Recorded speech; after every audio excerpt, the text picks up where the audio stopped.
Makeup আর্টিস্টরা প্রতিদিনই আর্টিস্টদেরকে সুন্দর করার জন্য অনেক বেশি পরিশ্রম করে থাকে এবং আজকে আমি বেস্ট ব্রাইডাল মডেল হিসেবে সম্মাননা পেয়েছি। আমি বাংলাদেশের সর্বাধিক মেকআপ আর্টিস্টদের সাথে অ্যাজ আ ব্রাইডাল মডেল হিসেবে কাজ করেছি যখন কাজের শুরুতে আমি আসি মডেলিং করি।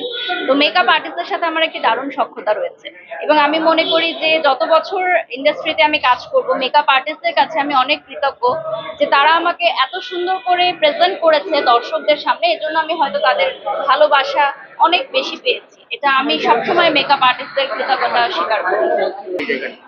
মেকআপ আসলে এমন একটা জিনিস যেটা ভিন্ন ভিন্ন দিবসে ভিন্ন ভিন্ন মেকআপ দরকার হয়, ভিন্ন ইভেন্টের জন্য কোথায় মেকআপ কতটুকু পরিমাণ করতে হবে, কি ধরনের লুক নিতে হবে, এটা বোঝার জন্য বলিউডে কিন্তু মিডিয়া ম্যানেজার আছে বা সেলিব্রিটি স্টাইলিশ আছে যারা আসলে সেলিব্রিটিদের এগুলো রেডি করে দেয়। বাট বাংলাদেশেই মনে হয় শুধু আমরা এগুলো একা একা রেডি করি, বেশিরভাগ আর্টিস্টরাই, গুটি কয়েক আছে, বাট আমরা নিজেরাই রেডি করি যে কি ড্রেস করব, কি মেকআপ করব। সো এটা কিন্তু অনেক বড় একটা মানে মেন্টাল স্ট্রেস যে আমাকে সবচেয়ে সুন্দর লাগতে হবে, আকর্ষণীয় লাগতে হবে। ডেফিনেটলি এটা আমরা যখন কোনো প্রোগ্রামে যাই প্রত্যেকেই চায় যে আমাকে অনেক সুন্দর লাগে।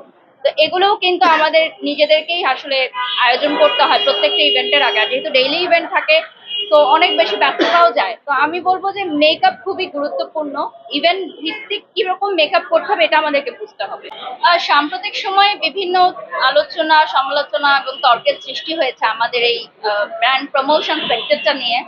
অনেকেই নানান ধরনের বিরূপ মন্তব্য করেছে। তো আমি মনে করি যে যেই সেক্টরে আসলে খারাপ আছে ভালোও আছে, যদি খারাপ আপনারা দেখেন তাহলে ভালো দিকটাও দেখেন, যেখানে অনেক মেয়েরা কাজ করছে, অনেক নতুন মেয়েরাও কিন্তু কাজ করতে আসছে এবং অনেকের মুখে আমি এখন শুনি যে আমি ব্র্যান্ড প্রমোটার হতে চাই। এটা কিন্তু অনেক বড় একটা আস্থার জায়গা আমার জন্য, যে আমি সেই জায়গাটা তৈরি করতে পেরেছি যে নেক্সট জেনারেশনের মেয়েরা যাতে বলে, যে আগে বলতো যে ডাক্তার ইঞ্জিনিয়ার উকিল হতে চায়, এখন তো বলে যে ইউটিউবার হতে চায়, ব্র্যান্ড প্রমোটার হতে চায়, ইনফ্যাক্ট মেকআপ আর্টিস্ট হতে চায়। এখন প্রচুর মেয়ে যারা ঘরে বসেছিল তারা মেকআপ শিখে মেকআপ আর্টিস্ট হচ্ছে, দেশের বাইরে আমাদের মেকআপকে শিখাচ্ছে, ট্রেন করছে। তো এটা অনেক বড় একটা পাওয়া, আমাদের মেয়েরা কোনো অংশে পিছিয়ে নেই আমি মনে করি। আসলে আমরা যখন কাজ করি কাজের মধ্যে অনেক সময় মনোমালিন্য হয়, সেটা অনেক সময় শেষও হয়ে যায়, কিন্তু মনোমালিন্যের জায়গাটা আসলে যে প্রথম তৈরি করে তার দিকে আমি দৃষ্টি আকর্ষণ করে বলছি যে জীবনটা আসলে অনেক ছোট। আপনি দেখেছেন বিগত কয়েক মাস আগেই আমাদের প্রিয় অনেক মানুষরা আমাদের কাছে চলে গেছে। তো সেখান থেকে আমি রিয়েলাইজ করেছি যে এই ছোট্ট জীবনে ছোট্ট ক্যারিয়ারে মানুষের সাথে মনোমালিন্য করে, গ্রুপিং করে, পলিটিক্স করে আসলে কেউই শান্তিতে থাকতে পারে না। তো আমার কাছে মনে হয়েছে যে জীবন কয়টা দিনই বলেন, তা আমরা সবাই একটু ভালোভাবে একে অপরকে দেখলে একটু অ্যাপ্রিসিয়েট করি, কারণ আমি খারাপ না বলি, বাট আমার নামে যখন কেউ বলতে আসে তখন আমার কাছে খুব খারাপ লাগে, সেজন্য আমি আসলে পাল্টা উত্তর দিই।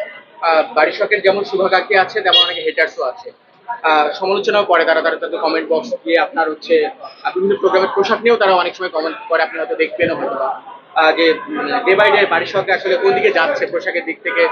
আগে যতবার রিজার্ভ থাকো ডে বাই ডে খোলামেলা পোশাকের দিকে বাড়ির শখ যাচ্ছে, যেহেতু আপনার এই ফ্যাশন জগৎ নিয়ে